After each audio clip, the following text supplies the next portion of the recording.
ये आप सुन रहे हैं डीजे स्टार बादशाह बेदर्दी को।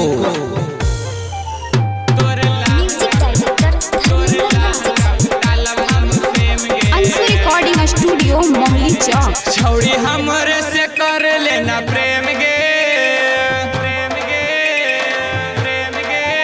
छौड़ी हमरे से कर लेना प्रेम गे, तोरे लहंगा में डालब हम सेम गे।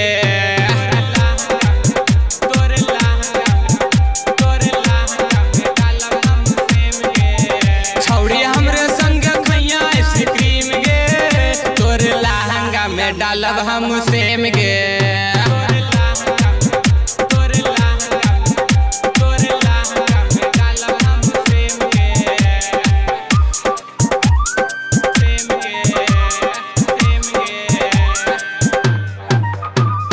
अंशु रिकॉर्डिंग स्टूडियो मोहली चौक।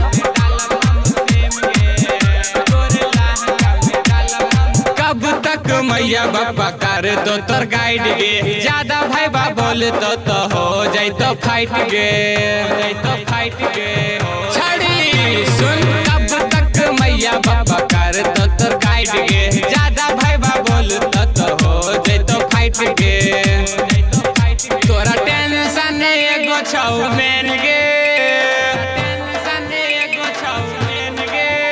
तोरा टेंशन एगो छौ मेन गे, तोरे लहंगा में डालब हम सेम गे।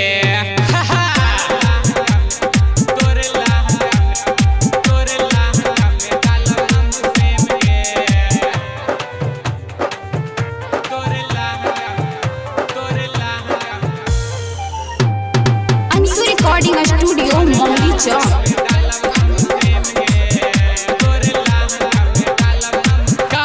दीपक बात करही यकीन गे, राइटर गोलू के करही पसीन गे, हे गे। कहो दीपक बात करही यकीन गे, राइटर गोलू के करही पसीन गे। गायक बादशाह कर तो कलेम गे, गायक बादशाह कर तो कलेम गे, तोरे लहंगा में डालब हम सेम गे।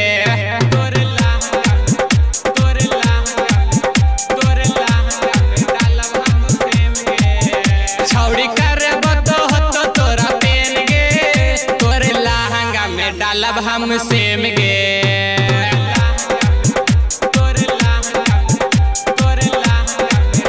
अंशु रिकॉर्डिंग स्टूडियो मोहली चौक।